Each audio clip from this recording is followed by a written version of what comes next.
is less than a man, I am not for him. And he that is more than a youth, he is not for me. Well, niece, I trust you will be ruled by your father. Yes, Faith, 'tis my cousin's duty to curtsy and say, Father, as it please you. But yet for all that, cousin, at least let him be a handsome fellow. Or else curtsy again and say, Father, as it please me.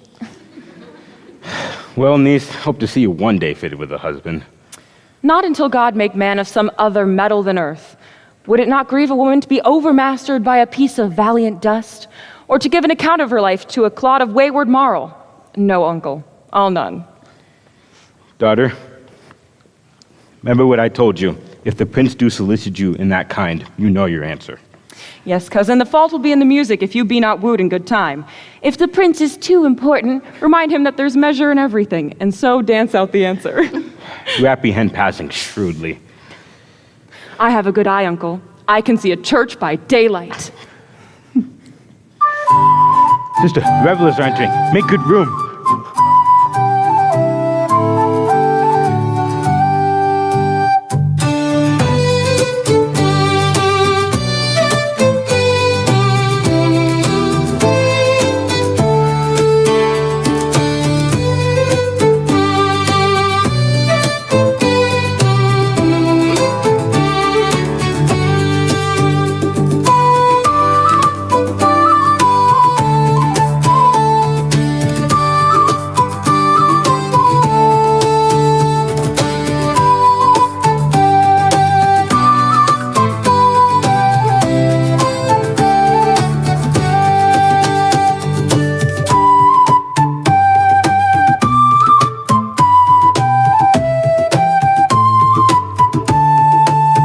Lady, will you walk about with your friend?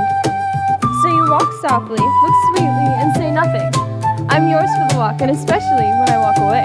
With me in your company. I may say so, when I please. And when please you to say so? When I like your favor. Well, then speak low, if you speak low.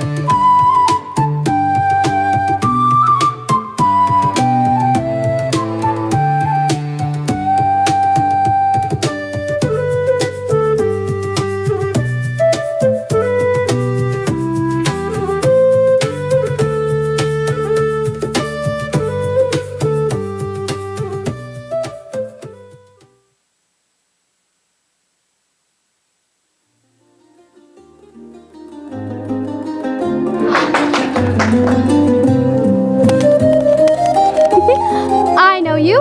You are Signora Antonia. At a word, I am not. I know you by the waggling of your head. To tell you true, I counterfeit her.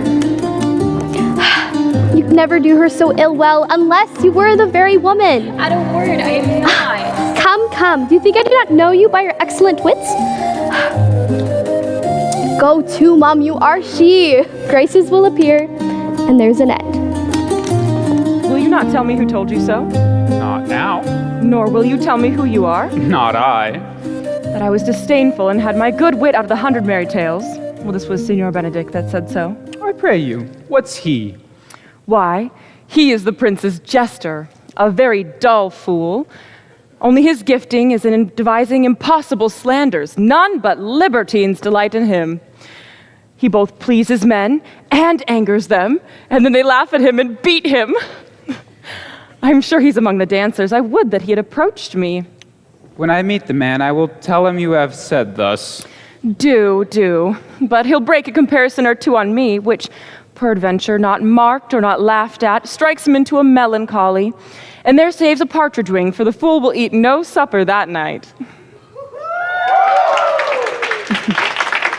We must follow the leaders. And every good thing. Nay, if they lead to any ill, I'll leave them at the next turning.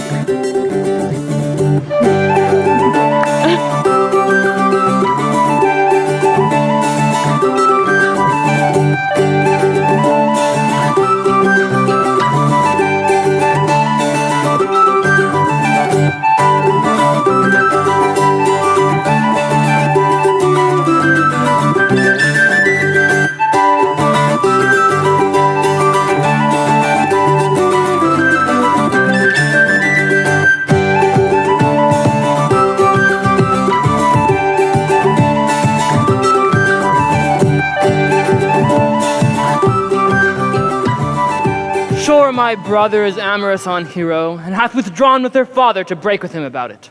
The ladies follow her, and but one visor remains. That is Claudio. I know him by his bearing. Are you not Signor Benedict? You know me well. I am he. Signor, you are very near my brother in his love. He is enamored on Hero. I pray you, dissuade him of her, for she is no equal to his birth. You may play the part of an honest man in it. How know you he loves her? I heard him swear his affection. So did I too. He'd swear he'd marry her tonight. Let us come to the banquet. Thus answer I in name of Benedict, but hear these ill news with ears of Claudio. 'Tis certain so, the prince woos for himself. Friendship is constant in all other things, save the office and affairs of love. Therefore, all hearts in love, use their own tongues. Let every eye negotiate for itself, and trust no agent. For beauty is a witch, against whose charms faith turneth into blood.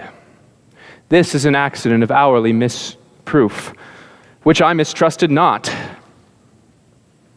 Fare thee well, young hero. Count Claudio? Yea, the same. Will thou come with me, Count? Whither? Even to the next willow. About your business, Count. The prince hath got your hero. I wish him joy of her. Well, that's spoken like an honest drover. Did you think the prince would have served you thus? I will not have to do with you. Go away. Oh, now he strikes like the blind man. If it will not be, I'll leave you. Alas, poor hurt fowl. Now he will creep into sedges. Oh, but that my lady Beatrice should know me and know me not, the prince's jester. I may go by that title because I am merry, but I am not so reputed. I am apt to do myself wrong. It is the base, though bitter disposition of Beatrice that brings the world into her person and so puts me out. Well, I'll be revenged as I may. Now, Signor, where's the Count? Did you see him? Troth, my lord, I found him here as melancholy as a lodge in a warren, and told him, and I think I told him truly, that your prince had got the good graces of his young lady, and offered him my company. What then is his fault? The transgression of a schoolboy, being overjoyed at finding a bird's nest, shows it to his companion, who then steals it. Wilt thou make a trust a transgression? The transgression is in the stealer. Yea, it had not been amiss, the garland being made, and the rod too, and the garland he might have worn himself, but the rod bestowed on you, who, as I take it, have stolen his bird's nest. I will but teach them to sing and restore them to the owner. If their singing answer your saying, by my faith, you say honestly.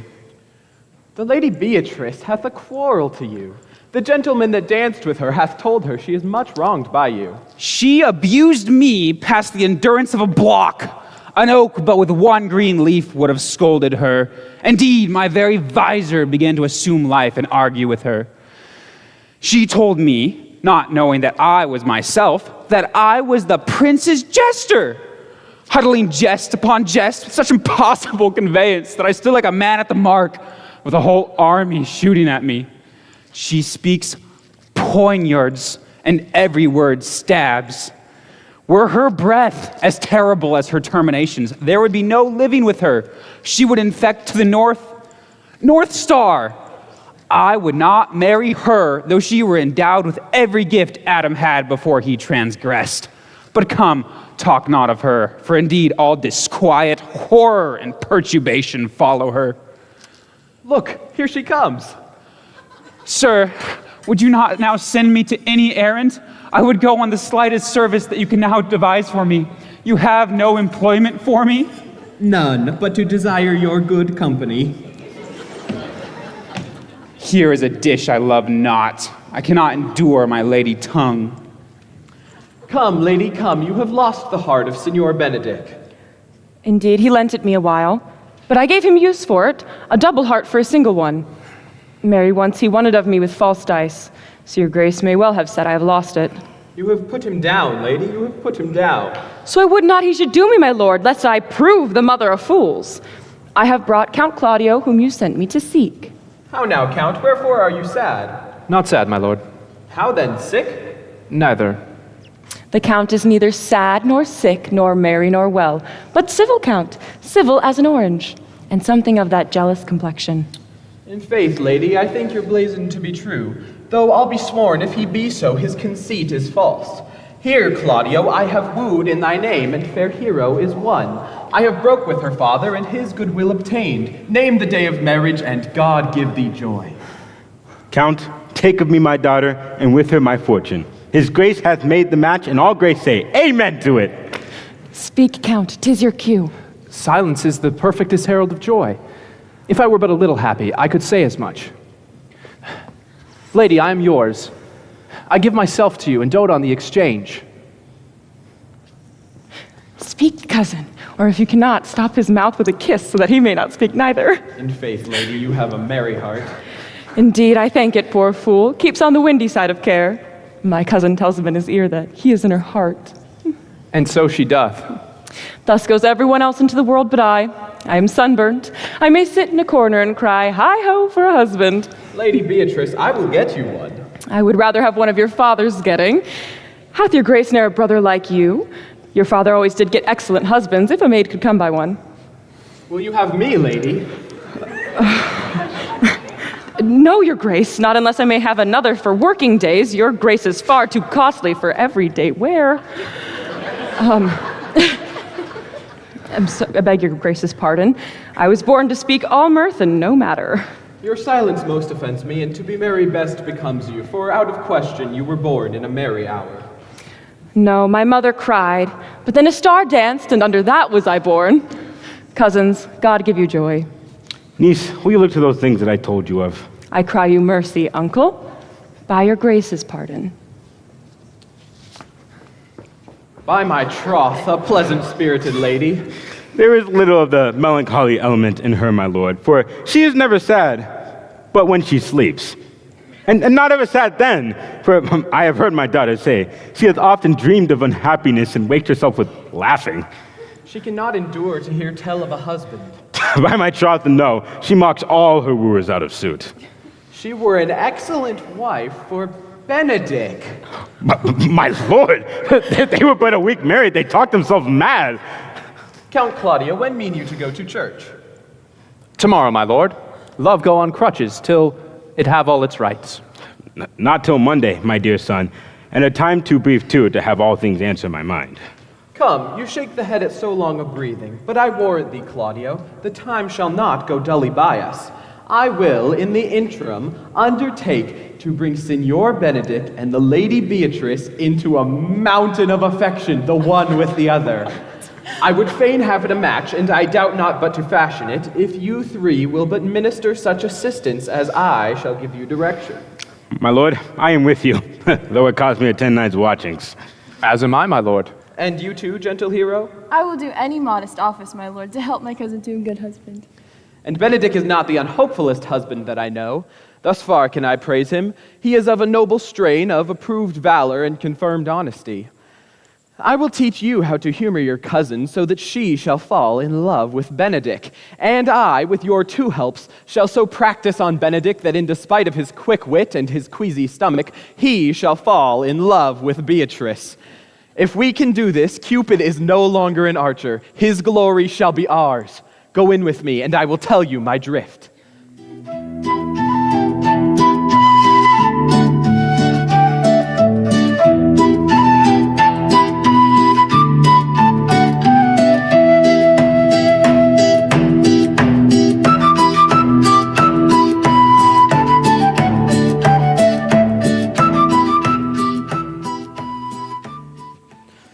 It is so. The Count Claudio shall marry the daughter of Leonato. Yea, my lord.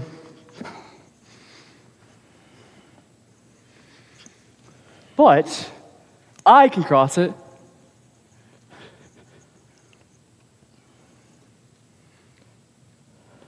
Any cross, any bar, any impediment will prove menacingable to me. I am sick in displeasure to him, and whatsoever comes athwart his affection ranges evenly with mine.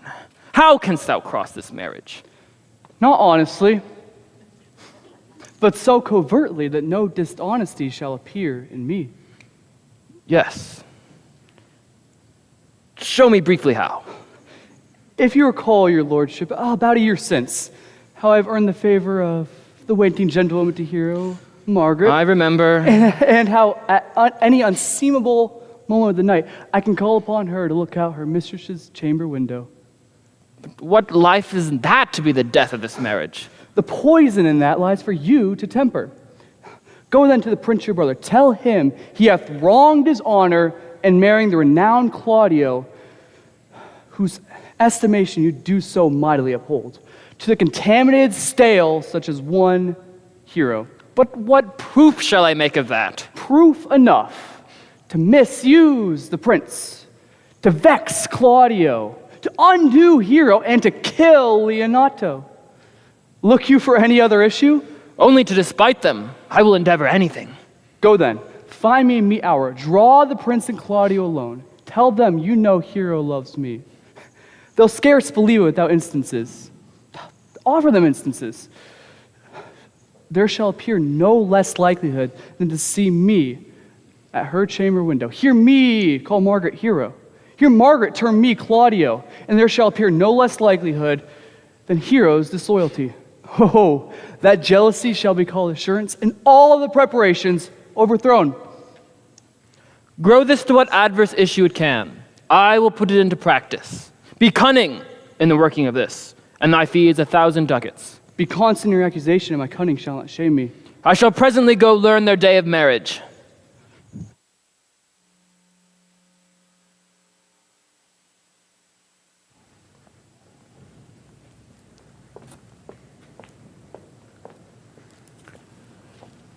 Girl, Signor? in my chamber window lies a book. I would have thee go fetch it and bring it to me here in the orchard. But I am here already, sir. And I would have thee there and hence again. Shoo.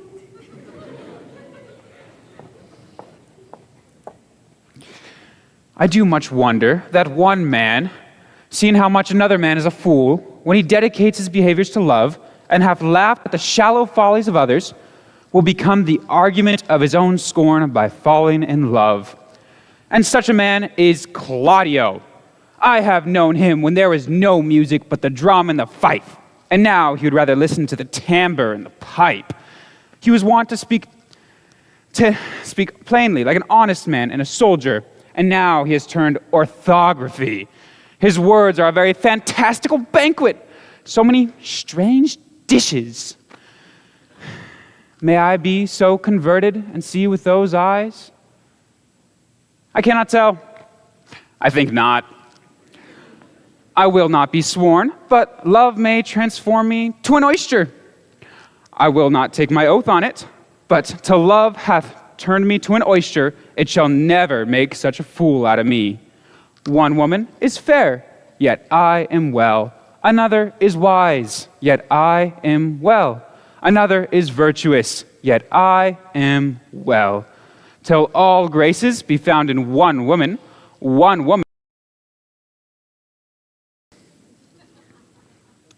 rich, that's for certain. Wise, or I'll none. Virtuous, or I'll never cheapen her. Fair, or I'll never look again. Mild, or come not near me. Noble, or not I for an angel. Of good discourse, an excellent musician, and her hair shall be blonde, whatever color it pleases God. Look, here come the prince and Monsieur Love. I will hide myself in the arbor. Come, shall we hear this music? Yea, my lord. How still the evening is, as though hushed on purpose to grace harmony. See you where Benedict hath hid himself? Oh, aye, my lord, the music hath ended. We'll fit the kid fox with a pennyworth. Come, Balthazar, we'll hear that song again. Oh, good my lord, tax not so bad a voice to slander music more than once. It is the witness still of excellency to put a strange face on his own perfection. I pray thee, sing, and let me woo no more. Because you talk of wooing, we will sing. Since many a wooer doth commence his suit, To her he thinks not worthy, yet he woos. Yet will he swear he loves. Nay, pray thee, sing, or if thou wilt hold longer arguments, do it in notes. Note this before our notes. There's not a note of his that's worth the noting. Why, these are very crotchets that he speaks. Notes, forsooth, and nothing. Sigh no more, lady, sigh no more. Men were deceivers ever. 1 foot on sea and 1 on shore. Do one thing constant ever. Then sigh not so, but let them go and be blithe and bonny. Comforting all your songs of woe into hey nonny nonny, hey nonny nonny, hey nonny nonny, hey, hey nonny nonny nonny, hey, hey nonny nonny, hey nonny nonny, hey, hey nonny nonny, hey. Sing no more ditty, sing no more of dumps were so dull and heavy. The fraud of men was ever so, since summer first was leafy. Then sigh not so, but let them go, and be you blithe and bonny. Comforting all your songs of woe into hey nonny nonny, hey nonny nonny, hey nonny nonny, hey, hey nonny nonny nonny, hey, hey nonny nonny, hey nonny nonny, hey, hey nonny nonny, hey.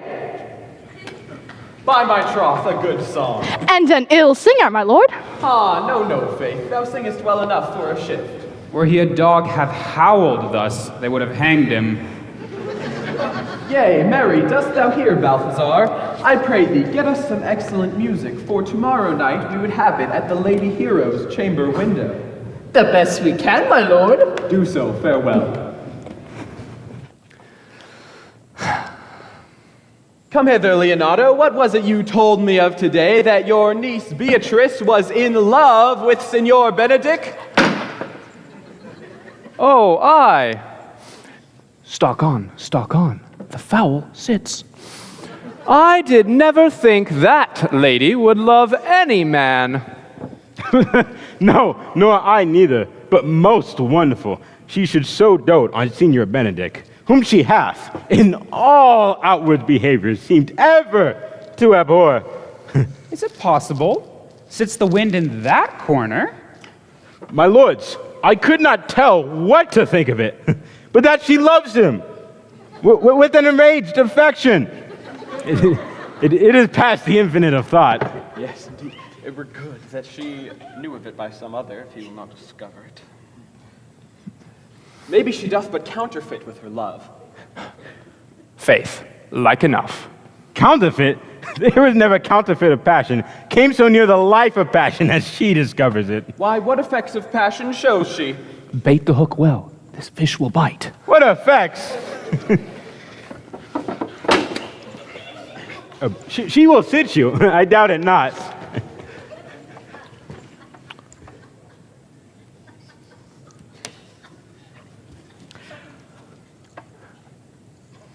Yes, I did hear your daughter tell us how. How, I pray you. You amaze me. I would have thought her spirit had been invincible against all assaults of affection. I would have sworn it had, especially against Benedict. I should think this a goal. But Signor Leonardo speaks it. Indeed, knavery cannot sure hide itself in such reverence. He hath taken the infection. Hold it up. Hath she made her affection? Hath she made her affection known to Benedict? No, and swears she never will. That's her torment. So it is. So your daughter says, shall I, says she, who have so oft encountered him with scorn, write to him that I love him? This, says she, when she is beginning to write to him. And she'll be up 20 times a night. And there will she sit in her smock until she have writ a sheet of paper. You heard my daughter tell you how. Now you speak of a sheet of paper. That reminds me of a pretty jest your daughter told us of the other day. When she was reading the paper and was looking it over, she found Benedict and Beatrice between the sheet. That.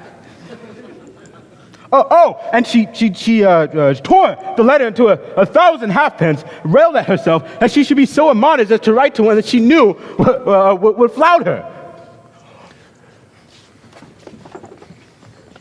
I measure him, says she, by my own spirit. Yea, I should writ to him. If he writ to me, yea, though I love him, I should.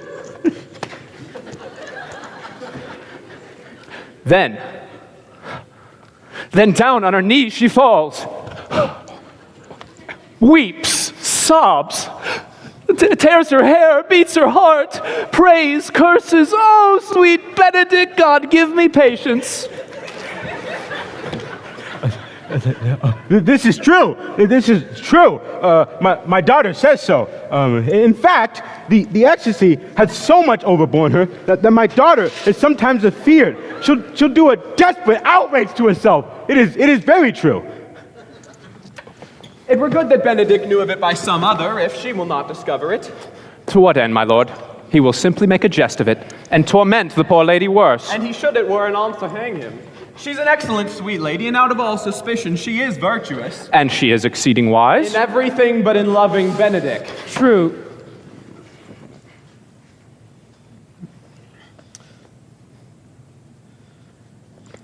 My lords, wisdom and blood combating in so tender a body, we have 10 proofs to 1, that blood hath the victory.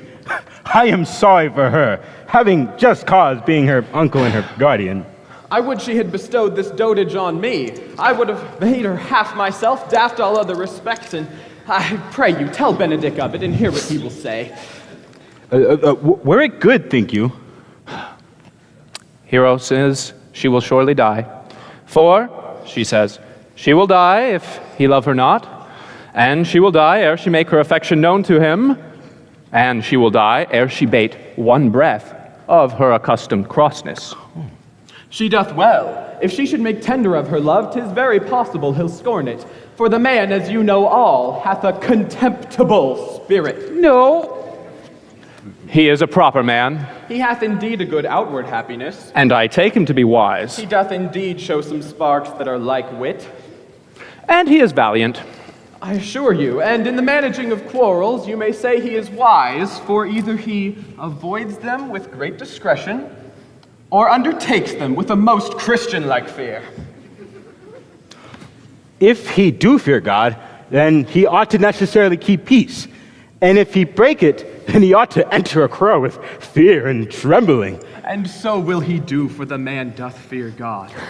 Well, I am sorry for your niece. Shall we go seek Benedict and tell him of her love? No, I pray you. Let her wear it out with good counsel. Nay, that's impossible. She may wear her heart out first. Well, we will hear further of it by your daughter. Let it cool the while. I love Benedict well, and I could wish he would modestly examine himself to see how much he is unworthy so good a lady. My lords, will you walk with me? Dinner is ready. If he not dote on her on this, I shall never trust my expectation. Let there be the same net spread for her, and that must your daughter and her gentlewoman carry. The sport will be when they hold one in opinion of another's dotage, and no such matter. Let us send her to call him into dinner. This can be no trick. The conference was sadly born. They have the truth of this from Hero. They seem to pity the lady. It seems her affections have their full bent. Love me. Why, it must be requited. I hear how I am censored. They say I will bear myself proudly if I know the love comes from her. They say, too, that you'd rather die than give me any sign of her affection. I did never think to marry. I must not seem too proud. Happy are they that hear of their detractions and put them to mending. They say the lady is fair. 'Tis so, I bear them witness, and virtuous, yea, I cannot deny them, and wise, but for loving me. By my troth, it is no great addition to her wit, nor detraction of her folly, but I will be horribly in love with her. I may chance have some odd quirks of wit broken upon me, for I have so long railed against marriage. But doth not the appetite alter? A man in his youth loves the meat, but cannot endure it in his age. When I said I would not live till I was married, I thought I would die before then. Here comes Beatrice now. By this day she's a fair lady. I do spy some marks of love on her. Against my will, I am sent to bid you come in to dinner. I thank thee for thy pains, Lady Beatrice. I took no more pains for those thanks than you took pains to thank me. If it had been painful, I would not have come. You take pleasure in the message, then? Yea, as much as you take upon a knife's point, or choke a fowl withal. You have no stomach, Signor. Fare thee well.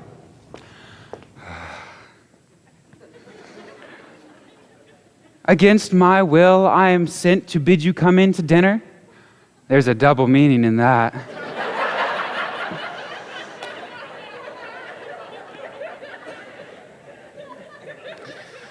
I take no more pains for those thanks than you take pains to thank me. That's as much to say as any pain she takes for me are as easy as thanks. If I do not pity her, I am a villain. If I do not love her, I am a fool. I will go get her picture.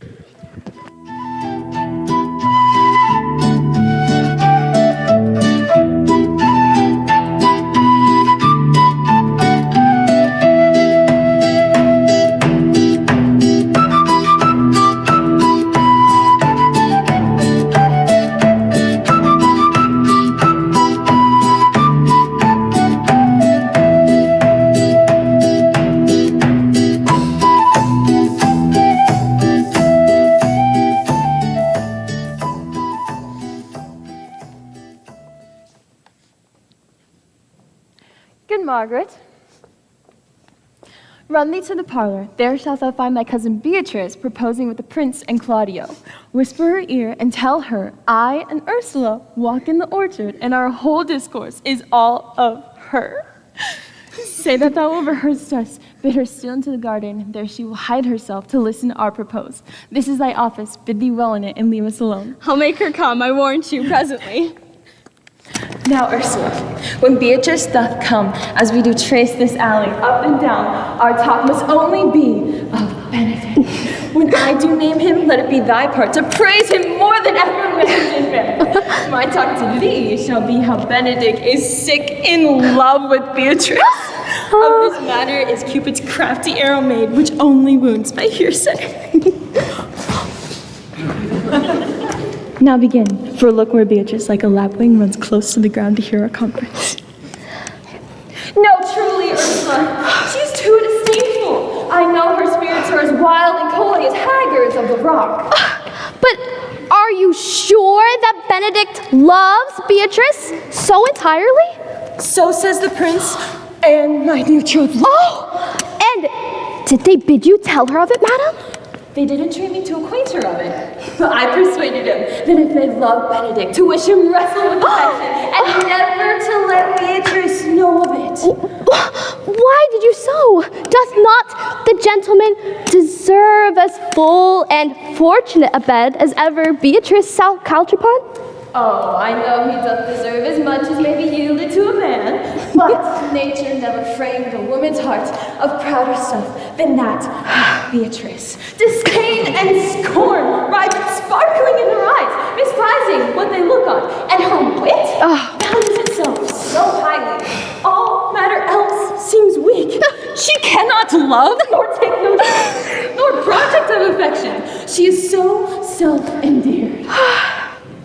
Sure, I think so. Therefore, certainly, it were not good she knew of his love, lest she makes sport at it.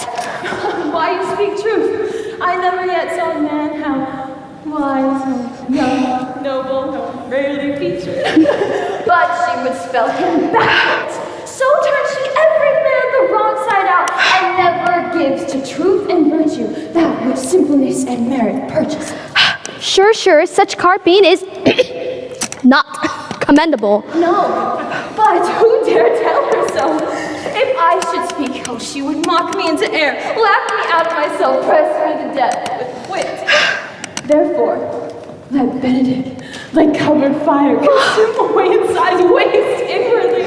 It would better death than die with mocks, which is as bad as die with tickling. Yet tell her of it. Hear what she will have to say. No. Rather, I will go to Benedict and counsel him to fight against his passion. And I'll truly devise some honest slanders to save my cousin with. Does not know how much an ill word may have poisoned liking. Do not do your cousin such a wrong. She cannot be so much without true judgment, having so swift and excellent a wit as she is prized to have, as to refuse such a rare gentleman as Senior Benedict. He is the only man of Italy. Always except my dear Claudio. I pray you, be not angry with me, madam, speaking my fancy. Senior Benedict.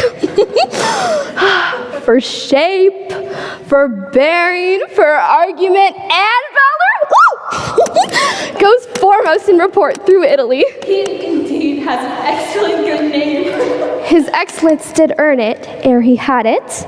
When are you married, madam? Why, every day. Tomorrow.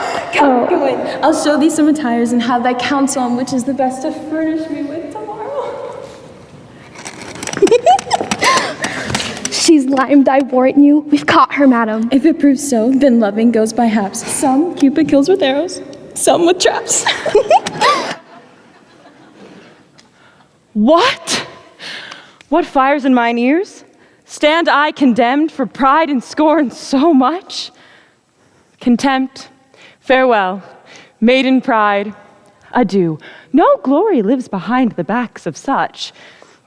And Benedict, love on! I will requite thee, taming my wild heart to thy loving hand. If thou dost love, my kindness shall incite thee to bind up our love in a holy band. For others say thou dost deserve it, and I believe it more than reportingly.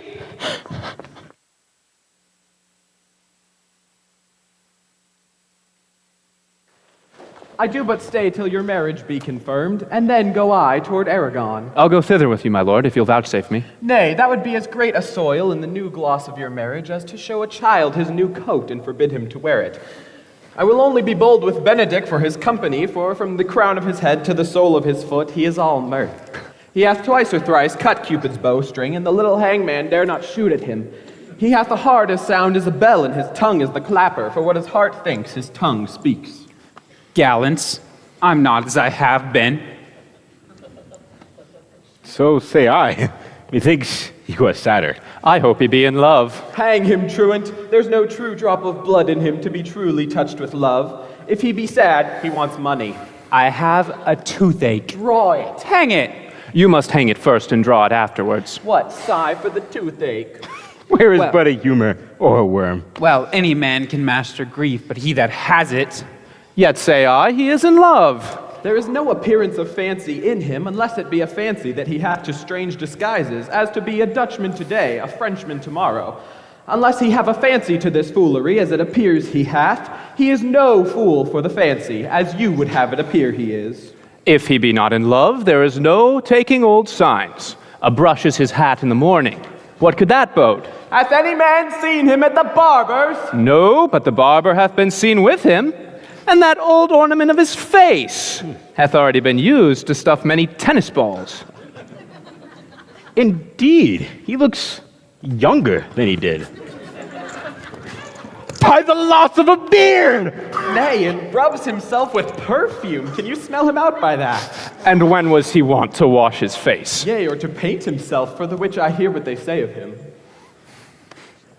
It's safe to say the sweet youth's in love, and the greatest note of it is his melancholy. And his jesting spirit, which is bound up into a lute and stopped. Indeed, that tells a heavy tale for him. Conclude, conclude. He is in love. Nay, but I know who loves him. That would I know too, I warrant, one that knows him not. No, and all his maladies and infirmities, and loves him in spite. She shall be buried with her face upwards. Yet this is no charm for the toothache. Old senor, walk aside with me. I have studied 8 or 9 wise words to speak to thee, which these hobby horses must not hear. For my life to break with him about Beatrice. By this time, Hero and Margaret will have played their parts, so that the two bears will not bite each other when they meet. My lord and brother, God save you. Good evening, brother. If your leisure served, I would speak with you. In private? If it please you, yet Count Claudio may hear, for what I would speak of concerns him. What's the matter? Means your lordship to be married tomorrow? You know he does. I know not that, when he knows what I know. Why, what's the matter? You may think I love you not. Let it appear hereafter, and aim better at me, by that I now will manifest. My brother, I think he holds you well, and in dearness of heart hath hoped to effect your ensuing marriage. Surely suit ill spent, and labor ill bestowed. If there be any impediment, I pray you discover it. I came hither to tell you, and circumstances shortened, for she has been too long a talking of. The lady is disloyal. Who? Hero? Even she, your hero, Leonato's hero, every man's hero. May this be so? I will not think it. If you dare not trust that you see, confess not that you know. If you will follow me, I will show you enough, and when you have seen more and heard more, proceed accordingly.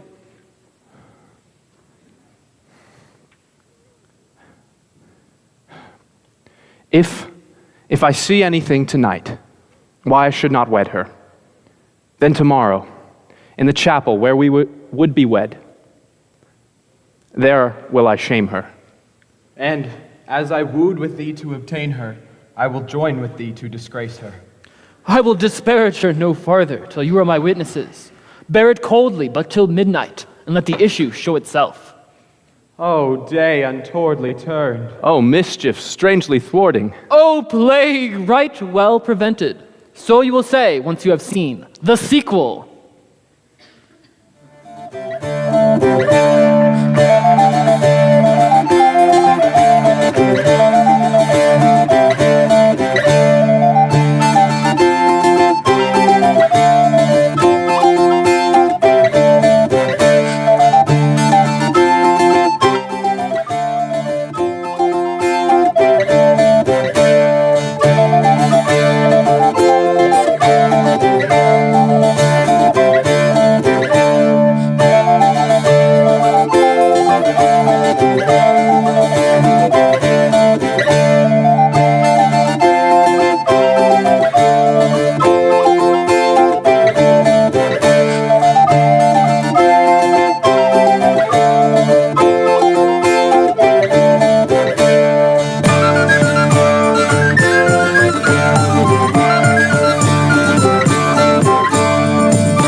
Are you good men and true? Nay, or else it were but a pity that they should suffer salvation in their bodies and in their souls. Nay, that were a punishment too good for them if they should have any allegiance in them, being chosen for the prince's watch. Well, give them their charge, neighbor Dogberry. First, who thinks you the most desertless man to be constable? Hugh Oatcakes, sir, or Georgia Seacole, for they can write and read. Come hither, neighbor Seacole. God has blessed you with a good name. To be a well-favored woman is the gift of fortune. But to read and write comes by nature. But both which, Master Constable? You have, I knew it would be your answer. Well, for your favor, why, give God thanks and make no boast of it. And for your reading and writing, let them appear when there is no need of such vanities. You are thought to be the most senseless and fit woman to be constable of the watch. Therefore, bear you the lanthorn.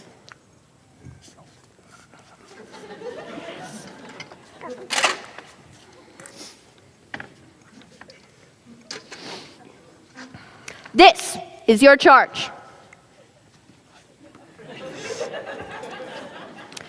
You shall comprehend all vagrom men. You are to bid any man stand in the prince's name. How if A will not stand?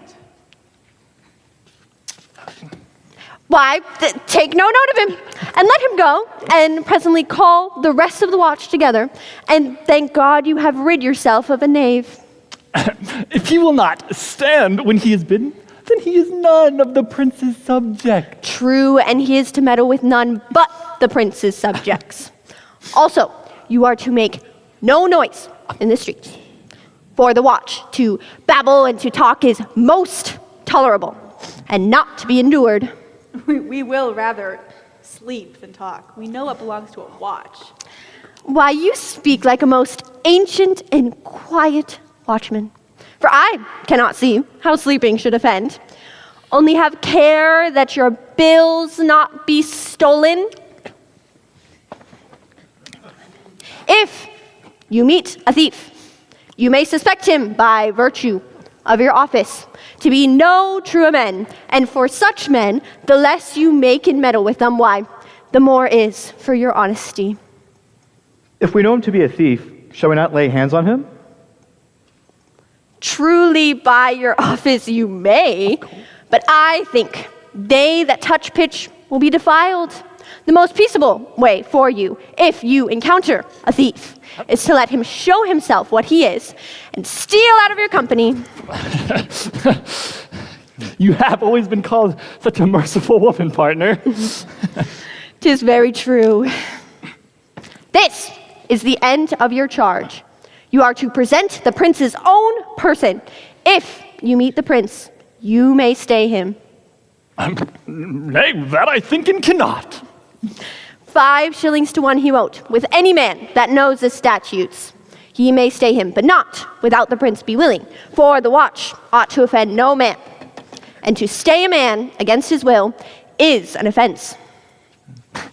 I think it be so. Well, masters, if there be any matter of weight chances, call up me. Yes. Keep your fellow counsels and your own, and good night. Come, neighbor.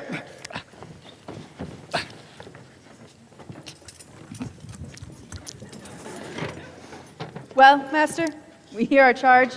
Let us go sit here upon the church bench until 2, and then all to bed. One word more, honest neighbors. I pray you, watch about Signor Leonardo's door. With the wedding being there tomorrow, there's a great coil tonight. Adieu. Be vigilant, I beseech you.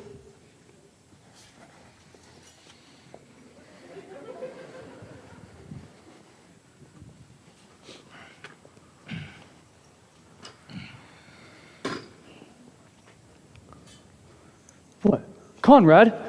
Peace. Stir not. Conrad, I say. Here, man, I'm at thy elbow. My troth, I felt an itch. I thought a scab should soon follow. And I will owe thee an answer for that. Now forward with thy tale. Stand close, for drizzled with rain, I'll utter thee all I know. Some treason, masters, yet stand close. Know that I have tonight earned of Don John 1,000 ducats. Is it possible that such villainy should be so dear?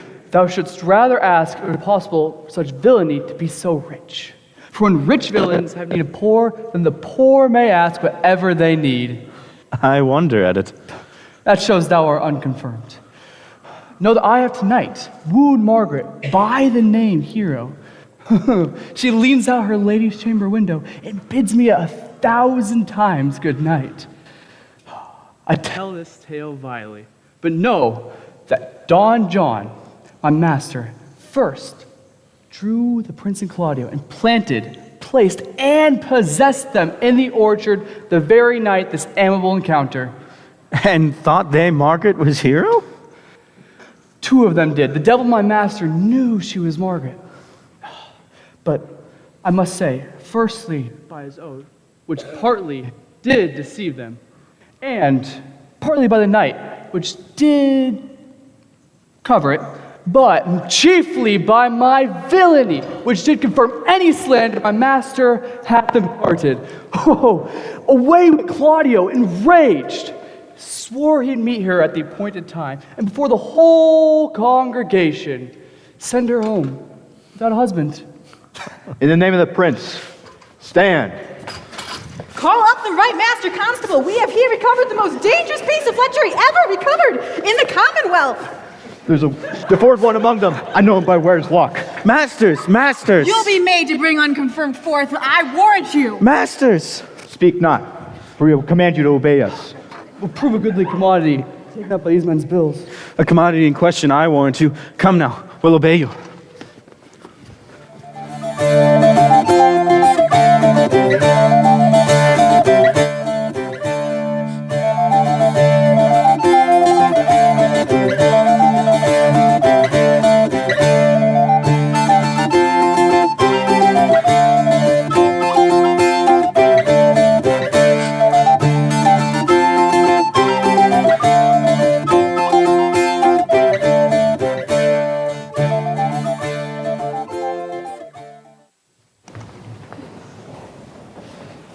Good Ursula, wake my cousin Beatrice and desire her to rise. I will, lady.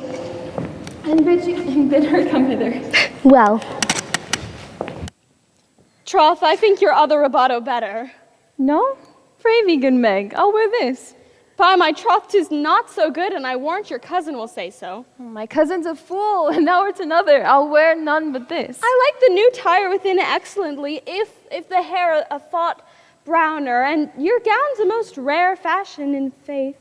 I saw the Duchess of Milan's gown that they praise so. Oh, that exceeds, they say. By my troth, 'tis but a nightgown in respect of yours. Cloths of gold and cuts, laced with silver, set with pearls, down sleeves, side sleeves, and skirts round, underborne with a bluish tinsel. But for a fine, quaint, graceful, and excellent fashion, yours is worth 10 on it. God give me joy to wear it. Good morrow, cuz. Good morrow, sweet hero. Why, how now? Doth thou speak in the sick tune? I am all out of other tunes, methinks. 'Tis almost 5 o'clock. 'Tis time you were ready. By my troth, I'm exceedingly ill. Hi-ho. For a hawk, a horse, or a husband? These gloves the Count sent me. They are an excellent perfume. I'm stuffed. I cannot smell. I'm sick. Get you some of this Cardus Benedictus and lay it on your heart. It is the only thing for a qualm. There, thou prickest her with a thistle. Have you some moral in this Benedictus? Moral? By my troth, I have no moral meaning. I meant plain holy thistle. You may think, perhaps, that I think that you are in love, or that you will be in love, or that you can be in love. Yet Benedict was such another, but now he's become a man. He swore that he would never marry. And yet, despite his heart, he eats his meat without grudging. And how you may be converted, I know not, but methinks you look with your eyes as other women do. What pace is this that thy tongue keeps? Not a false gallop. Withdraw.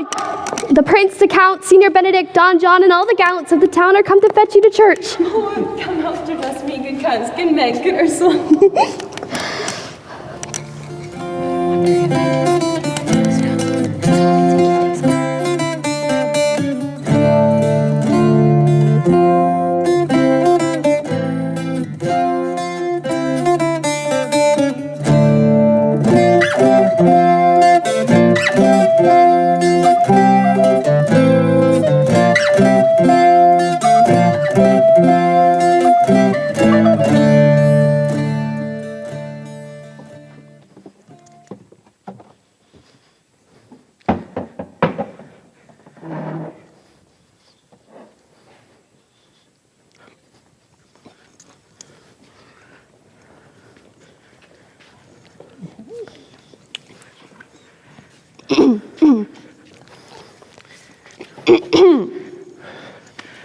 What would you with me, honest neighbor? Marry, sir, I would have some confidence with you that discerns you nearly. Be brief, I pray you, for you see it is a busy time with me. Marry, this it is, sir. Yes, in truth it is, sir. What is it, my good friends? Good man Verges, sir, speaks little of the matter. An old man, sir, and his wits are not so blunt as I desire they were to be, but in faith, as honest as the skin between his brows. Yes, I thank God. I am as honest as any man living. That is, who is an old man, and no honester than I. Comparisons are odorous. Palabras, neighbor Verges. Neighbors, you are tedious. Oh, it pleases your worship to say so, but we are the poor duke's officers. But on my own part, if I were as tedious as a king, I could find it in my heart to bestow it all upon your worship. All your tedious on me? Phew. Yea, and 'twere 1,000 pounds more than 'tis, for I have heard such an exclamation of your worship as any man in Messina, and I being but a poor fellow, I am glad to hear it. And so am I. I would fain know what you have to say. Marry, sir, our watch tonight, accepting your worship's presence, of course, hath taken a couple of as errant knaves as in all Messina. An old man, sir, he will be talking. As they say, when the age is in, the wit is out. God help us, it is a world to see. Well said, in faith, neighbor Verges. But God is good, and when two ride a horse, one must ride behind. But an honest soul as ever broke bread, by my troth, he is. But God is to be worshipped, and all men are not alike. Indeed, he comes too short for view. Gifts that God gives. I must leave you. But one word, sir. Our watch, sir, have indeed comprehended two auspicious persons, and would have them this morning examined before your worship. Take their examination yourself and bring it to me. As you may appear unto you, I am of great haste. Marry, sir, it shall be sufficient. Fare you well. My lord, they stay for you to give your daughter to her husband. I'll wait upon them. I am ready. No, go, good partner, and fetch Frances Seacole and bid her bring her pen and inkhorn to the jail. We are to examination these men. And we must do it wisely. We will spare no wit. I warrant you, here's that shall bring them to a non-come. Only get the learned writer to write down our excommunication. And meet me at the jail.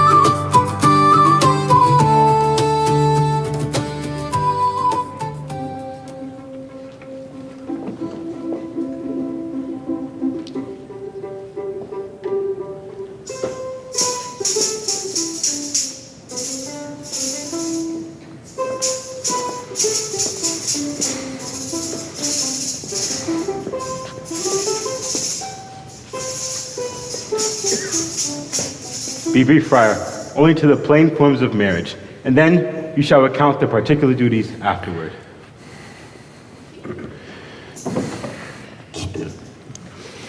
My lord, you come hither to marry this lady? No. To be married to her. You come to marry her.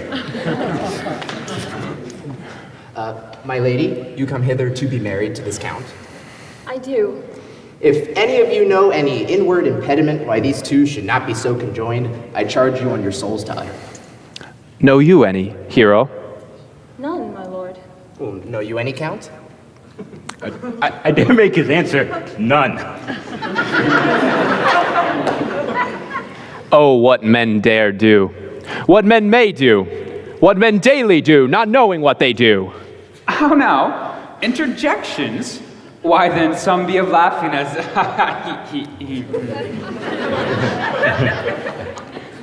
Friar, stand thee by. Father, will you with free and unconstrained soul give me this maid, your daughter? As freely, son, as God did give her me. And what must I give to you to counterpoise this rich and precious gift? Nothing unless you render her again. Sweet prince, you learn me noble thankfulness. Here, Leonardo, take her back again. Give not this rotten orange to your friend. She's but the sign and semblance of her honor. What show of sin can cunning sin cover itself withal? Behold, how like a maid she blushes here. Comes not this blood as modest evidence of simple virtue? No, I say. 'Tis not modesty, 'tis evidence. What do you mean, my lord? What do I mean? What do I mean? Not to be married, not to knit my soul to one so false revealed. But my lord, if you and you improve. No, Leonardo, I never tempted her with word too large, but as a brother to a sister, showed bashful sincerity at comely love. And seemed I ever otherwise to you? Out on thee seeming. I will write against it. Yet you seem to me as chaste as is the bud ere it be blown. Is my lord well that he does speak so wide? Sweet prince, why speak not thou? What should I speak? I stand dishonored that have gone about to link my dear friend to a common wretch. Are these things but spoken, or do I but dream? Sir, they are spoken, and these things are true. Leonardo, stand I here. Is this not the prince? Is this not the prince's brother? Is this face not Hero's? Are our eyes our own? All this is true, but what of this, my lord? Father, by your leave, I would like to ask one question to your daughter, and I bid you, by that fatherly power you have over her, cause her to answer truly. I charge thee to do so, as thou art my child. God defend me, all of my descent. What kind of catechizing call you this? To make you answer truly to your name. Is it not Hero? Who can blot that name with any just reproach? Marry, that can Hero. Hero can blot out Hero's virtue. What man was it talked with you yesternight at your window betwixt the hours of 12 and 1? Now, if you are a maid, answer to this. I talked with no man in that hour, my lord. Why then are you no maiden? Leonardo, I am sorry you must hear. Upon my honor, myself, my brother, and this grieved count did see her, hear her at that hour last night, talk with a ruffian at her chamber window. Fie! Not to be named, my lord, not to be spoken of. Thus, pretty lady, I am sorry for thy much misgovernment. This looks not like a nuptial. O hero, what a hero hadst thou been, if half thy outward graces were placed about the thoughts and countenances of thy heart. But fare thee well, most foul, most fair. Fare thee well, thou pure in piety and impious purity. For thee I'll lock up all the gates of love, and on my eyelids shall conjecture hang, till it turn all beauty into thoughts of harm, and never shall it more be gracious. Hath no man's dagger here a point for me? Oh, wherefore sink you down? Come, come, let us go. These things come thus to light. Smother her spirits up. How doth the lady? Did I think? Uncle, help! Signor Benedict, friar! Oh, hero. Oh, fate. Take not away thy heavy hand. Death is the fairest cover for her shame that may be wished for. How now, hero? Have comfort, lady. Does she look up? Yea, wherefore should she not? Wherefore? Why does not every earthly thing cry shame upon her? Do not live here. Do not open thine eyes. For if I thought thou would not quickly die, did I think thy spirit stronger than thy shames, I would unwearied of reproaches strike at thy life.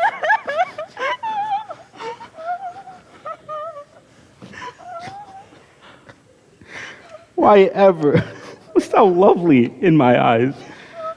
Oh, she is fallen into a pit of ink, that the wide sea hath drops too little to wash her clean again, and salt too little to clean her foul tainted flesh. Sir, be patient. As for my part, I am so attired and wander that I know not what to say. On my soul, my cousin is belied. Lady, were you her bedfellow last night? No, truly not. Although until last night, I have this 12-month been her bedfellow. Confirmed. Oh, that is stronger maid, which was before barred up with ribs of iron. Would the prince lie, and the two other princes lie? That being ashamed of her foulness, washed it with tears? Hence from her, let her die! Hear me a little, for I have only been silent for so long and given way unto this course of fortune. By noting of the lady, I have marked 1,000 blushing apparitions to start into her face. 1,000 innocent shames and angel whiteness bear away those blushes, and there hath appeared in her eye a fire to burn away the error which these princes hold against her maiden truth. Call me a fool. Trust not my reading nor my observations, which with experimental seal doth warrant the tenure of my book. Trust not my age, calling, nor divinity, if this sweet lady lie not guiltless here under some biting error. How can this be, friar? You know that all the grace she hath left is that she hath not added to her damnation a sin of perjury. She not denies it. Lady, what man is he that you were accused of? They know that to accuse me, I know none. If I know more than any man alive, than that which made in modesty doth warrant, let all my sins lack mercy. O my Father, prove you that any man with me conversed at hours unmeet, or that I yesternight maintained the change of words with any creature. Refuse me, hate me, torture me to death. There is some strange misprision in the princes. Two of them have the very bent of honor. If their wisdoms be misled in this, the practice of it lies in Don John, whose spirits toil in frame of villainies. I know not. If they speak but truth of her, these hands shall tear her. If they thus dishonor her, the proudest of them shall well hear of it. Time hath not yet so dried this blood of mine, nor age eat up my invention, nor fortune wreak such havoc on my means, nor my bad life reft me so much of friends. But they shall find, awakened in some kind, both strength of limb, policy of mind, ability of means, and choice of friends to quit me of them thoroughly. Pause a while, and let my counsel sway you in this case. Your daughter, the princess left for dead. Let it be published that she is dead indeed. Maintain a mournful ostentation, and on your family's monument hang mournful epitaphs, and perform all rites that appertain unto a burial. What of this? What will this do? Mary, this well carried, shall in her behalf change slander to remorse. That is some good. Her dying, as it must be so maintained, upon the instant that she was accused, shall be lamented, pitied, and excused of every hearer. For it so falls out that what we have, we prize not to the worth whiles we enjoy it. But being lacked and lost, why, then we rack the value. Then we find the virtue that possession would not show us whiles it was ours. And so too shall it be with Claudio, when he has heard that Hero has died upon his words. Then the idea of her life shall sweetly creep into his study of imagination. And then he will wish he had not so accused her, and he shall mourn. Yea, even though he thought his accusation to be true. Let this be so, and doubt not but success can fashion the event in better shape than I can lay it down in likelihood. But if all else but this be leveled false, the supposition of the lady's death will quench the wonder of her infamy. And if it sort not well, you may conceal her as best befits her wounded reputation in some reclusive and religious life, out of all eyes, minds, tongues, and injuries. Sir, let the friar advise you in this. And though you know my very inwardness is unto the prince and Claudio, yet in this, by my oath, I will deal as secretly and justly as your soul should with your body. Being that I flow in grief, the smallest twine may lead me. 'Tis well consented. Presently away. Come, lady, die to live. This wedding day perhaps is but prolonged. Have patience and endure.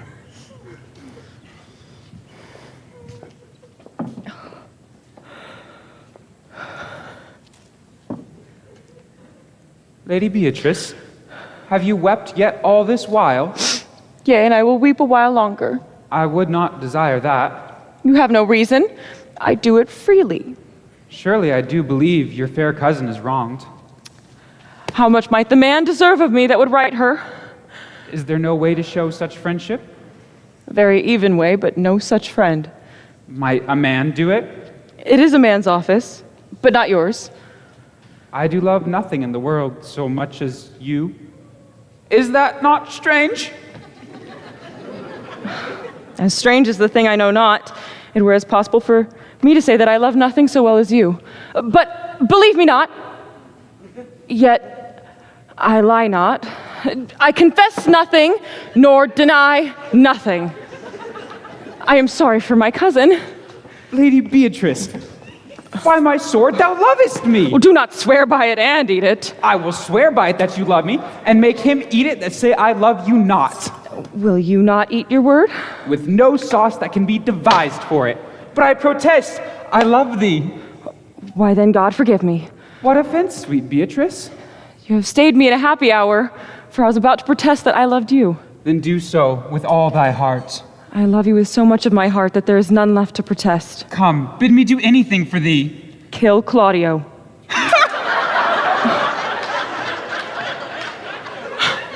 Not for the wide world. You kill me to deny it. Fare thee well. Tarry, Beatrice. I go, though I'm here. There is no love in you. Nay, Beatrice. In faith, I will go. We'll be friends first. You dare easier be friends with me than to fight with mine enemy? Is Claudio thine enemy? Has he not approved in the height a villain who hath slandered, scorned, dishonored my kinswoman? Oh, that I were a man. What? Bear her in hand until they come to take hands, and then with public accusation, unmitigated rancor. Oh, that I were a man. I would eat his heart in the marketplace. Nay, but Beatrice. What? Talk with a man out of a window, a proper saying. Hear me, Beatrice. Oh, sweet hero. She is wronged, she is slandered, she is undone. Beatrice. Princes and counties, a princely testimony, a goodly count confect, a sweet gallant, surely. Oh, that I were a man, or that I had any friend that would be a man for my sake. But no, manhood is melted into curtsies, valor into compliment, and men are turned into tongue, and trim ones too. And he is like a Hercules who tells a lie and swears it. I cannot be a man with wishing, therefore I will die a woman with grieving. Tarry, Beatrice. I protest, by this hand I love thee. Use it for some other use than by swearing by it. Thinkest thou in thy soul that Claudio hath wronged Hero? Yea, as surely as I have a thought or a soul. Enough, I am engaged. I will kiss thy hand and leave thee. By this hand, Claudio shall render unto me a dear account. Go, come for thy cousin, and as thou hear of me, so think of me. I must say she is dead.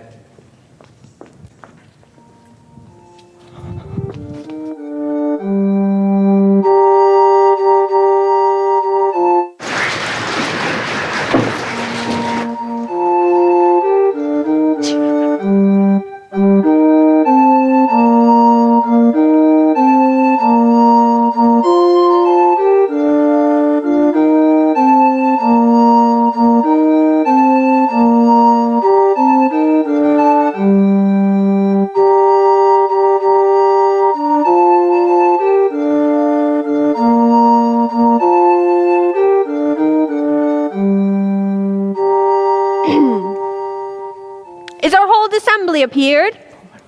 A stool.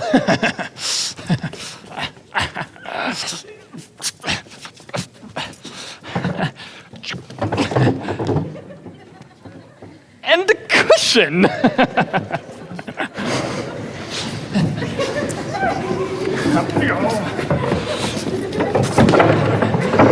Or the sexton.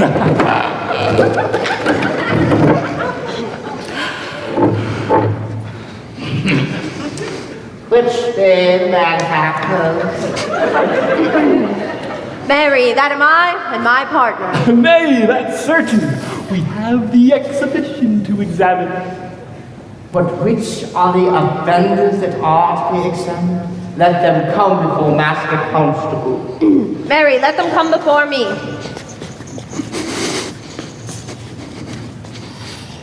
What is your name, friend? Horatio. Write down Horatio. Yours, Sirrah? I'm a gentleman, sir. My name is Conrad. Write down Master Gentleman Conrad. Masters, do you serve God? Yeah. We hope. Write down that they hope they serve God. And write God first. For heaven forbid the Lord come before such villains.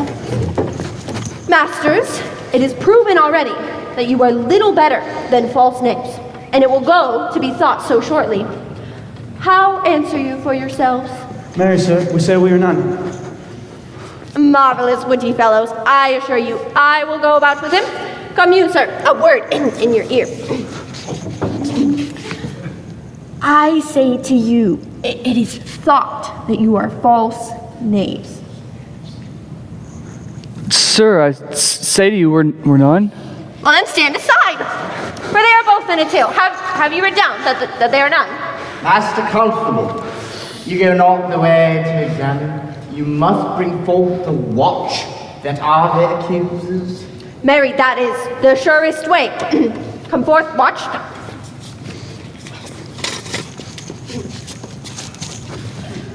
I charge you, in the prince's name, accuse these men. This man says, sir, that Don John, the prince's brother, was a villain. The prince's brother villain? Why, this is flat perjury as ever was committed to call a prince's brother villain. The Master Constable? I pray thee, fellow, peace. I do not like thy look, I promise thee. And what had him you say else? Mary, that he had received 1,000 ducats of Don John for accusing the Lady Hero wrongfully. Why, this is flat burglary as ever was committed. Indeed it is.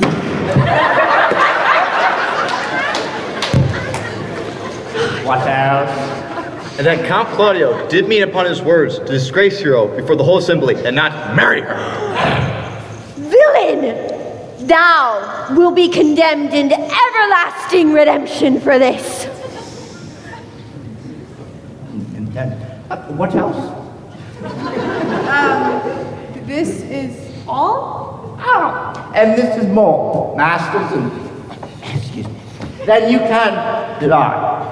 Prince John this morning was secretly stolen away, and Hero upon this matter was accused, upon this matter was refused, and upon this grief suddenly died. Let these men be bound and brought to Leonardo, and I will go before and show him their examination. Let them be opinions. Let them be in the hands of halfway. Where's the sexton? Pray let him write down the officer Halfwit. Oh, thou villain, take them away. You are a fool! You are a fool!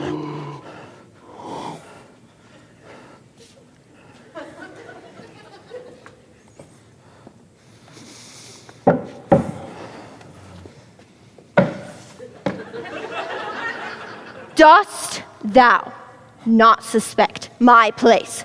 Dost thou not suspect my years? Oh, that he were here to write me down a fool, but forget not that I am a fool, though it not be written down. Remember, I am a fool.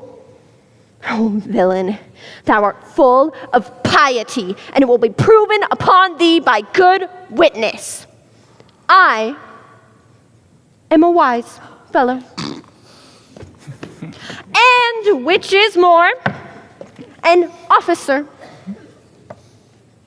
And which is more, a householder. And as pretty a piece of flesh as any in Messina. And one that knows the law. Go to. And a rich fellow enough. Go to. And a fellow that hath known losses and hath 2 gowns and everything handsome about her. Take them away. Oh, that I have been writ down a fool.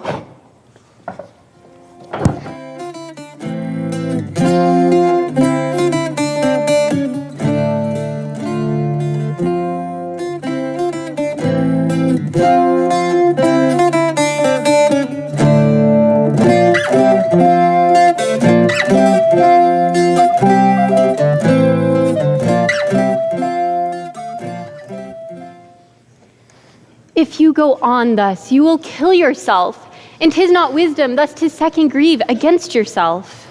I pray thee peace, give me no counsel, nor let no comforter delight mine ear, but such a one whose wrongs do suit with mine. Bring me a father who so loved his child, whose joy of her is overwhelmed like mine. And pray him speak of patience, and I of him will gather patience. But there is no man, for sister, men can counsel to that grief, which they themselves not feel. No, 'tis all men's office to speak patience to those that wring under the load of sorrow, but no man's virtue, nor sufficiency to be so moral when he shall endure the likes himself. I pray thee, give me no counsel. My pain cries louder than advertisement. Therein do men from children nothing differ. I pray thee peace. I will be flesh and blood.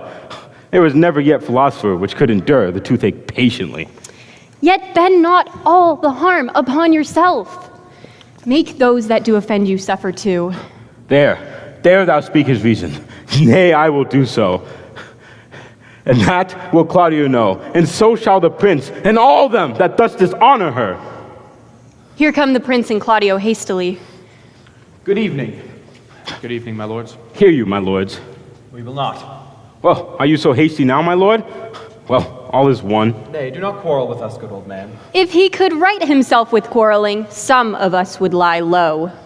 Why? Who wrongs him? Thou dost wrong me, thou dissembler thou! Nay, never lay thy hand on that sword, I fear thee not. In faith, my hand meant nothing to my sword. Tush, tush, man, never jest at me. No, to thy head, Claudio, thou hast so wronged mine innocent child and me that I'm forced to lay my reverence by. Do challenge thee to trial of a man. How thy slander hath gone through and through her heart, and she lies buried with her ancestors in a tomb where never scandal slept, save this of hers framed by thy villainy. My villainy? Thine, Claudio, thine, I say. You say not right, old man. My lord, I'll prove it on his body if he dare. Will not have to do with you. Canst thou so daff me? Thou hast killed my child. Thou killest me, I shall kill a man. He shall kill 2 of us, but that's no matter. Let him kill one first. Win me and wear me. Let him answer me. Come, boy, follow me. Come, sir boy, come follow me. Antonia. Content yourself. I loved my niece, and she is dead. Slandered to death by villains that dare answer a man indeed as I dare take a serpent by the tongue. Sister. Come, 'tis no matter. Do not you meddle. Let me deal in this. My masters both, we will not wake your patience. My heart is sorry for your daughter's death, but on my honor, she was charged with nothing but what was true and very full of proof. Oh, my lord, my lord. I will not hear you. No, come, sister, away. I will be heard. And shall, or some of us will smart for it. See, here comes the man we went to seek. Good day, my lord. What news, senor? Welcome, senor. You are almost come to part almost a fray. We had like to have our 2 noses snapped off by 2 old men without teeth. Leonardo and his sister.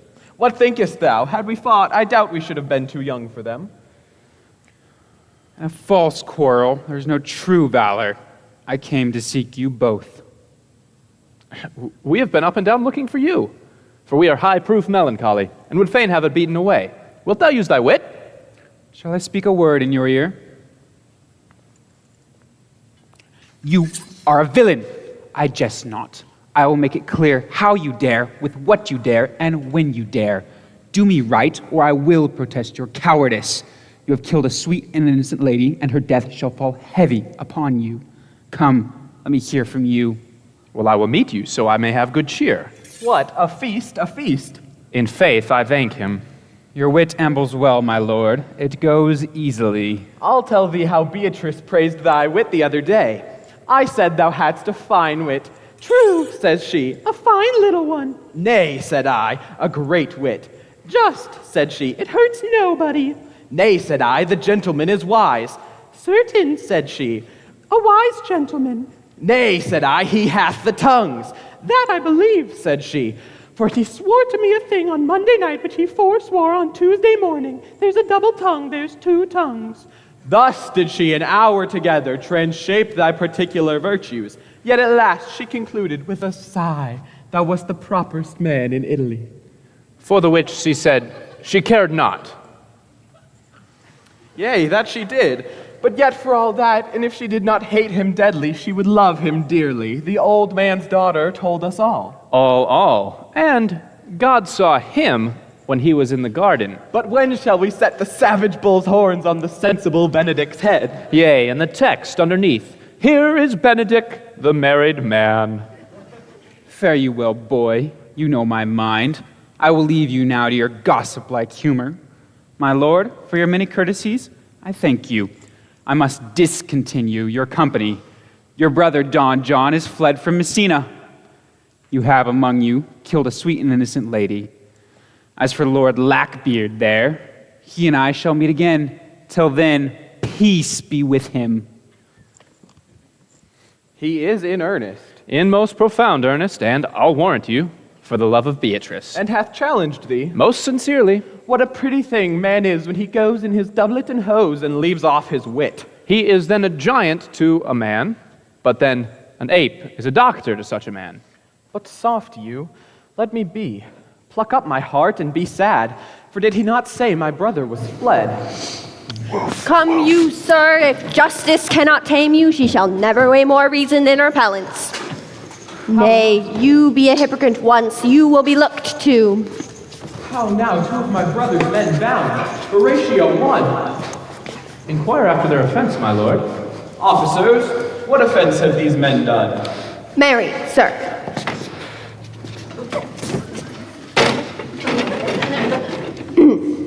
They have committed false report. Moreover, they have spoken untruths. Secondarily, they are slanderers. 6, and lastly, they have belied a lady. Thirdly, they have verified unjust things. And to conclude, they are lying knaves. First, I ask thee what they have done. Thirdly, I ask thee what's their offense.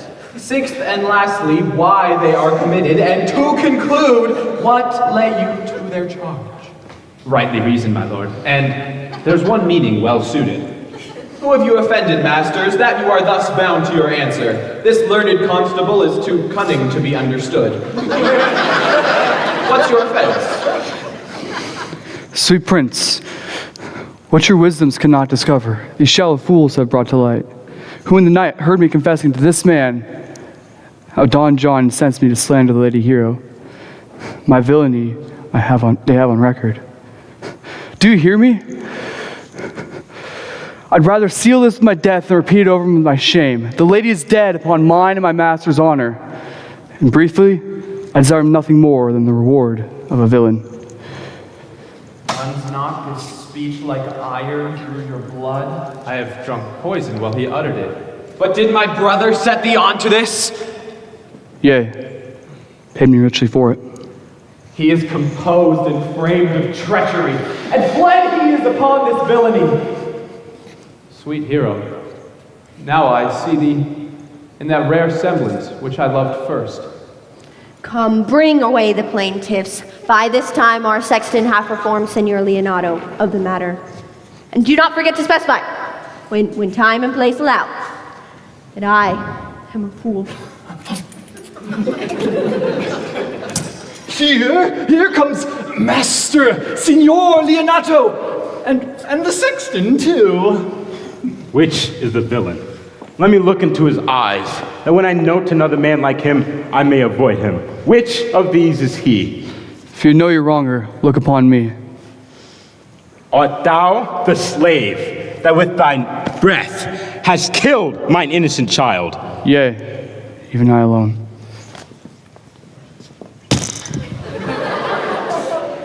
No, thou beliest thyself.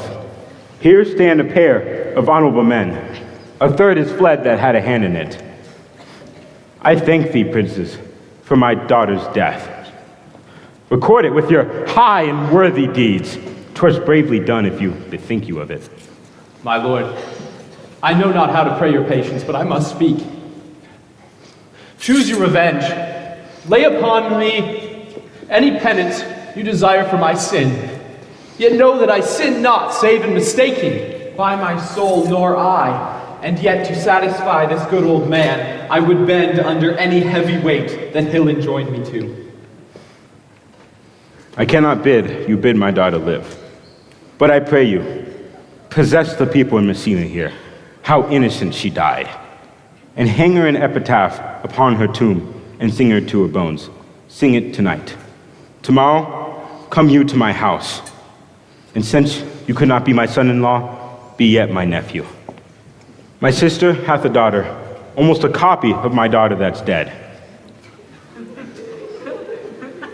She alone is heir to both of us. Give her the right you should have given her cousin, and so dies my revenge. Sweet prince, your overkindness doth wring tears from me.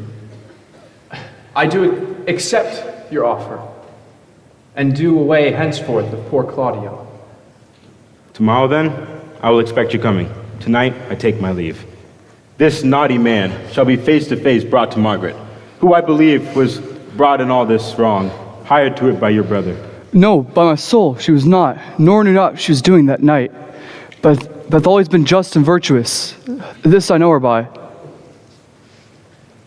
Moreover, sir, which is indeed not under white or black, the plaintiff here, this one, the offender, did indeed call me a fool. I pray thee, let it be remembered in his punishment. I beseech you, examine him upon that point. I thank thee for thy care and honest pains. Your worship speaks like a most thankful and reverent youth, and I praise God for you.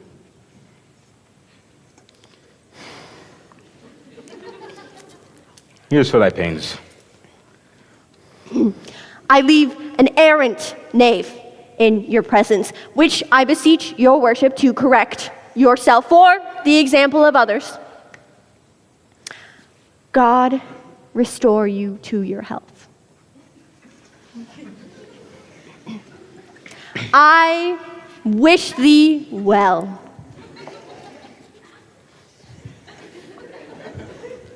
May God keep you and your family.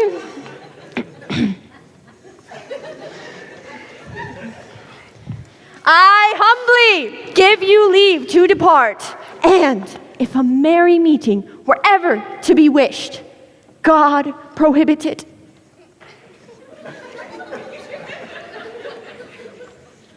Come, good neighbor. Until tomorrow, my lords, fare you well. Farewell, my lords. We look for you tomorrow. We will not fail. Tonight, I'll mourn with Hero.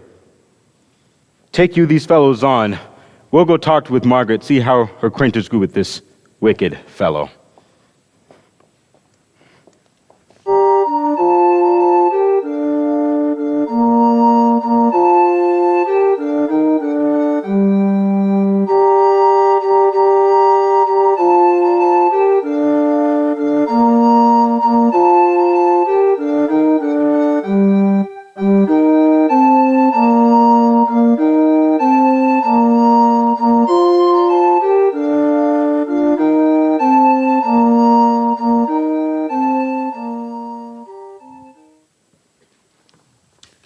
I pray thee, sweet Mistress Margaret, deserve well by my hand by helping me to the speech of Beatrice.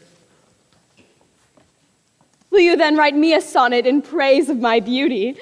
Yea, in so high a style that no man living shall ever come over it.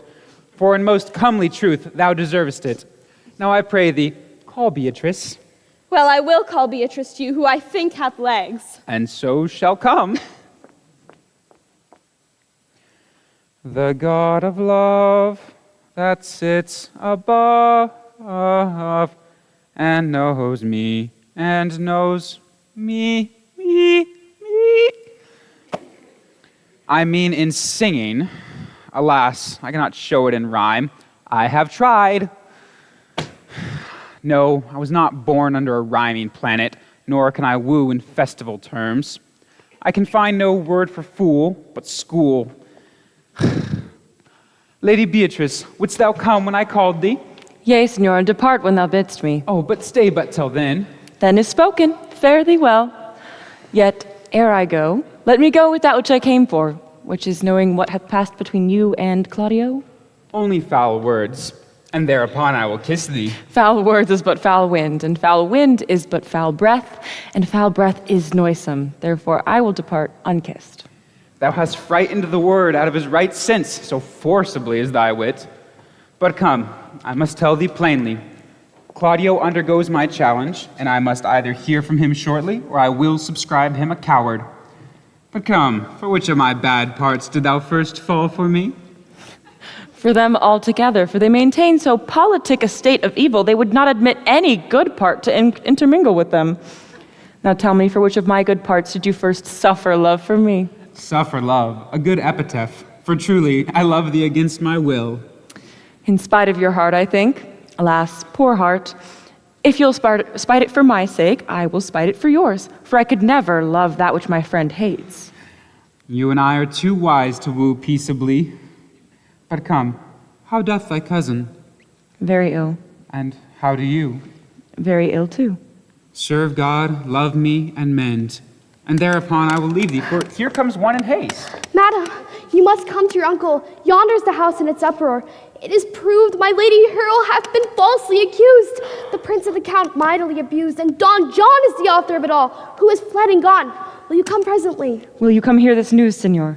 I will. Live in thy heart, die in thy lap, and be buried in thy eyes. And moreover, I will go with thee to thy uncle's.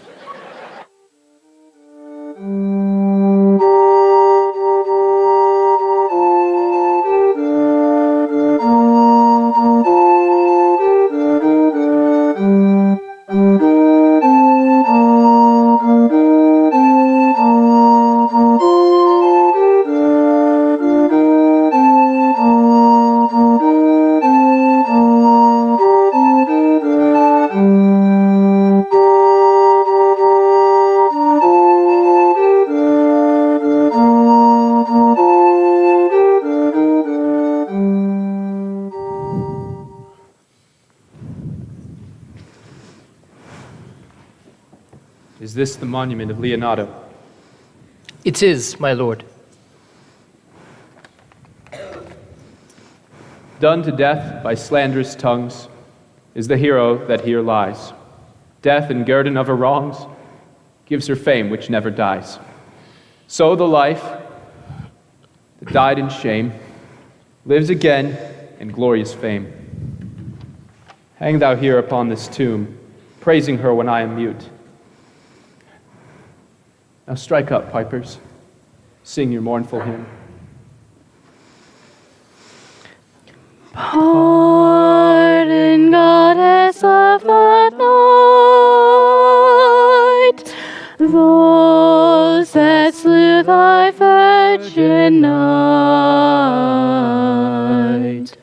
For the which with songs of woe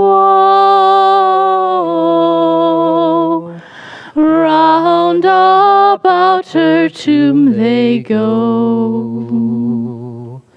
Midnight, assist our moan.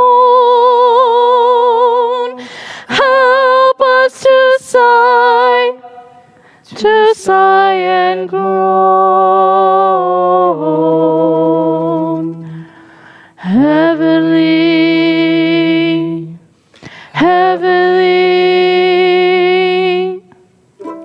graves dawn and yield our dead, till death be uttered. Heavenly. Now unto thy bones, good night. Yearly will I do this right. Good morrow, masters. Put your torches out. Thanks to you all, and leave us. Fare you well. Good morrow, masters. Each is several way. Come, let us hence and put on other weeds, and then to Leonato's we will go.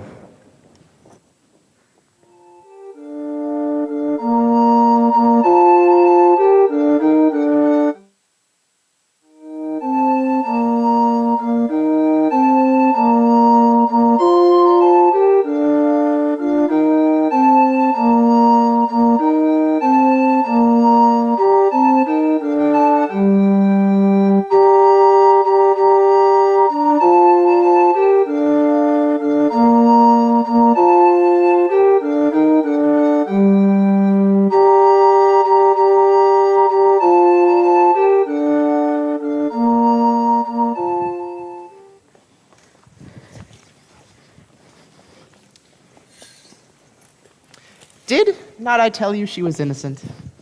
So are the prince and Claudio. But Margaret had some part in this, although against her will, which seems to be in all that is true in all the action. I'm glad it has all worked out, for truly, I did not wish to call young Claudio to a reckoning for it. Well, daughter, and you gentlewomen all, withdraw into a chamber by yourselves. And when I send for you, come hither masked. The prince and Claudio promised me by this hour to visit me. Sister, you know your office. You shall be mother to your brother's daughter, and give her to young Claudio. Which I will do with confirmed countenance. Friar, I do beseech your help. Well, to do what, senor? To bind me, or undo me, one of the two. Good senor, the truth of it is your daughter regards me with an eye of favor. That I my daughter lent her, 'tis most true. And I do with an eye of love requite her. That you had from me, the prince, and Claudio. But what is your will? Your answer, sir, is enigmatical. But as for my will is that your goodwill will stand with ours today to be conjoined in a state of honorable marriage, for which, good friar, I do beseech your help. My heart is with your liking. And my help. And here comes the prince and Claudio. Good morrow to this fair assembly. Good morrow, prince. Good morrow, Claudio. We here attend you. Are you yet ready today to marry my sister's daughter? I am. Sister, call her forth. Here's the friar ready. Good morrow, Benedict. Why, what's the matter that you have such a February face, so full of frost, of storm, and cloudiness? Here come other reckonings. Which is the lady I must seize upon? This same is she. And I do give you her. Sweet, let me see your face. No, that you shall not, till you take her hand before this friar and swear to marry her. Give me your hand before this holy friar. I am your husband, if you like of me. And when I lived, I was your other wife. And when you loved, you were my other husband. Another hero. Nothing certainer. One hero died defiled, but I do live. And as I live, I am a maid. The former hero that is dead. She died, my lord, but whiles her slanders lived. All this amazement can I qualify, when after that the holy rites are ended, I will speak largely of fair hero's death. In the meantime, let wonder seem familiar, and to the chapel let us presently. Soft and fair, friar. Which is Beatrice? Is I that answer to that name? What is your will? Do not you love me? Why, no. No more than reason. Oh, well, then Claudio, your uncle, and the prince are deceived, for they swore you did. Do not you love me? Troth, no more than reason. Well, then, my cousin Margaret and Ursula are much deceived, for they did swear that you did. 'Tis no such matter. But you don't love me? Why, no. No more than friendly recompense. Niece, I am sure you love the gentleman. And I'll be sworn upon it that he loves her, for here is a piece of paper, a halting sonnet of his own pure brain, fashioned to Beatrice. And here's another, written in my cousin's hand, stolen from her pocket, containing her affections unto Benedict.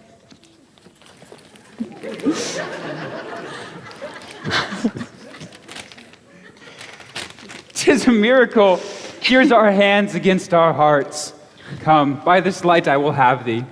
But I take thee for pity.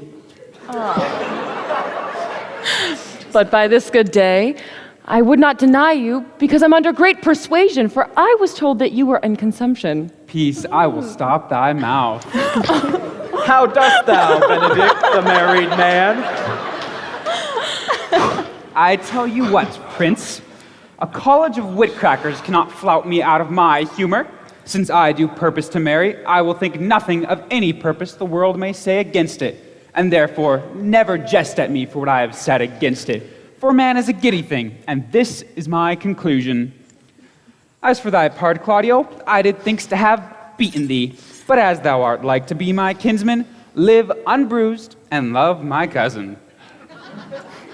I had well hoped that you would have refused my cousin, that I might have cudgeled thee out of thy single life to make thee a double dealer, which thou will most certainly be, if my cousin do not look exceeding narrowly to thee. Peace, we are friends. Let us have a dance ere we are married, that we may lighten our own hearts and our wives' heels. They'll be dancing afterward.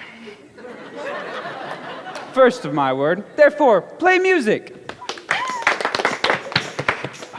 Thank you so much. I appreciate all the hard work you've done. It's been great. Prince, thou art sad. Get thee a wife. Get thee a wife. There is no staff more reverent than that which is tipped with horn. My lord, your brother John is taken in flight and brought with armed men back to Messina. Think not of him till tomorrow. I will devise thee brave punishments. Till then, strike up, pipers!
Faith Baptist Bible College. I want to thank you for coming to our production for Much Ado About Nothing.